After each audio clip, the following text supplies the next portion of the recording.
میں یہ آپ سب کو خاص نصیحت سمجھیں، وصیت سمجھیں، یہ گھیرے سے باندھ لینا ہے کہ سرکار اعلیٰ حضرت رحمۃ اللہ علیہ کی تحقیقات پر اپنی عقل کے گھوڑے نہیں دوڑانے، اور اگر کوئی گھوڑے دوڑانے والا ملے اس کے پیچھے جانا نہیں ہے۔ اور اعلیٰ حضرت کی تحقیقات ہمارے لیے حرف آخر ہے، اور ان کی ہر بات قرآن و حدیث کے مطابق ہماری، اسی لیے تو ان کی تحقیقات پر آنکھیں بند ہیں، اعلیٰ حضرت کی تحقیقات پر، کہ ان کی جو بھی تحقیق ہے قرآن و حدیث کے مطابق ہے، اپنی گھر کی بات نہیں ہے، قرآن و حدیث سے کوئی بات ان کی ٹکرانے والی نہیں ہے۔ اتنے بڑے عالم مفتی اور اتنے بڑے مطلب کہ پائے کے ولی بزرگ عاشق رسول تھے، اس لیے ہم نے ان کا دامن پکڑ کے آنکھیں بند کر لی ہے کہ انشاءاللہ یہ ہمیں جنت ہی میں لے جائیں گے انشاءاللہ۔ اعوذ باللہ من الشیطان الرجیم۔ اتخذوا احبارهم ورهبانهم اربابا من دون اللہ۔ یہود و نصارہ نے اپنے احبار یعنی علماء کو اور رہبان اور صوفیوں اور جوگیوں کو، راہبوں کو رب مان لیا تھا اللہ تعالیٰ کے مقابلے پر۔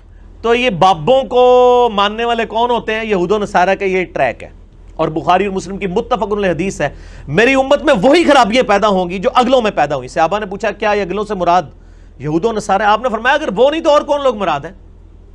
اس کانٹیکسٹ میں ایک ضعیف روایت بھی ہے ترمذی کی، لیکن کچھ محدثین اسے صحیح کہتے ہیں، اور ہم جن کے لیے پیش کر رہے ہیں ان کے نزدیک بھی یہ روایت صحیح ہے۔ عدی بن حاتم رضی اللہ تعالیٰ عنہ کہتے ہیں یا رسول اللہ میں نے اسلام تو قبول کر لیا صلی اللہ علیہ وآلہ وسلم، لیکن قرآن کی ایک آیت مجھے بڑی کھٹکتی ہے، سورہ توبہ کی آیت نمبر 31، کہ یہود و نصارہ نے اپنے علماء اور اپنے بزرگوں کو، اپنے صوفیوں جوگیوں کو اپنا رب مان لیا تھا اللہ کے مقابلے پر۔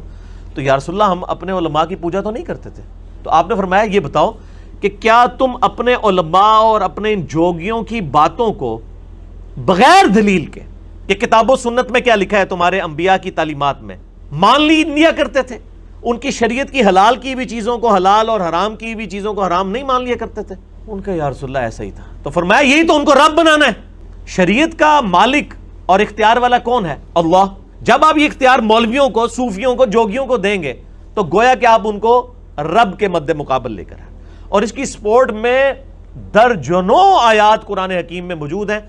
مسئلہ نمبر 71A ہے میرا، بزرگوں کی اندھا دھند پیروی کا انجام اور اس کا علاج، جس کے اندر میں نے یہ ساری آیات ڈیٹیل کے ساتھ کور کی ہیں کہ قیامت والے دن لوگ روئیں گے کہ اللہ ہم اپنے بزرگوں اور بابوں اور اپنے بڑوں کے پیچھے چلے جنہوں نے ہمیں گمراہ کر دیا۔ بسم اللہ الرحمن الرحیم۔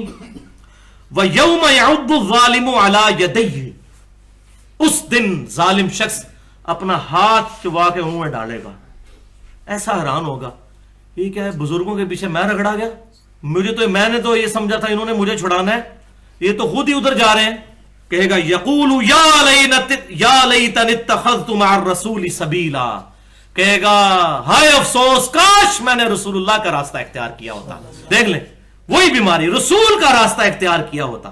یا ویلتا، ہائے افسوس، لیتنی لم اتخذ فلانا خلیلا، کاش میں نے فلاں بزرگ کے ساتھ، فلاں شخص کے ساتھ، فلاں دوست کے ساتھ دوستی نہ گانٹھی ہوتی، اس کے پیچھے میں بیڑا غرق ہو گیا میرا۔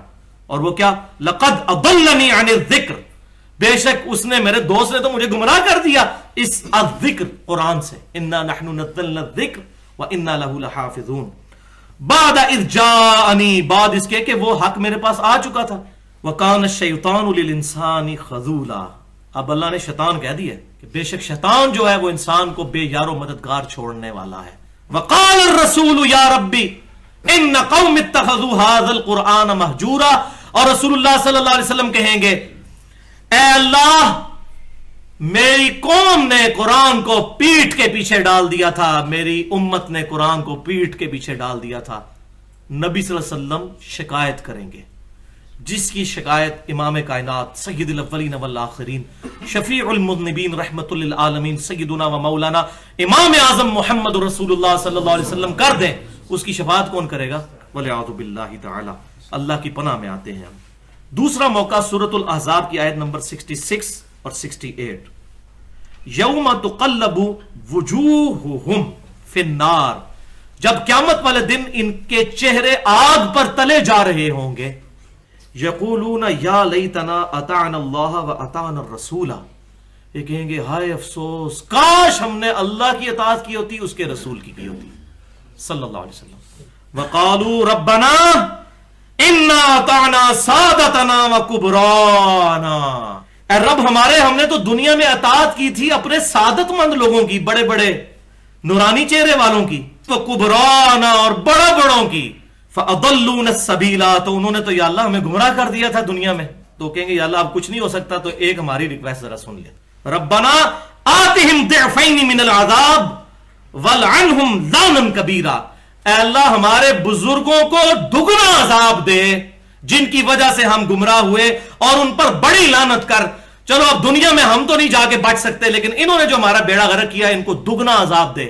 یہ وہ دوست کی کہہ رہے ہوں گے ہمارے بزرگوں کو جو یہاں ان کے ناموں پہ لڑ رہے ہوتے ہیں دوسروں کے ساتھ، وہاں کہیں گے یا اللہ ان کو دگنا عذاب دے، ان پر بڑی لعنت فرما جن کی وجہ سے ہم نے نبی صلی اللہ علیہ وسلم کا مبارک دامن کرم چھوڑ دیا تھا. تو بھائیو اس دن آنے سے پہلے پہلے نبی صلی اللہ علیہ وسلم کے مبارک دامن کرم کو تھام لیں اور ان سے اعلان برات کر لیں، ادروائز بیڑا غرق ہونے والا ہے.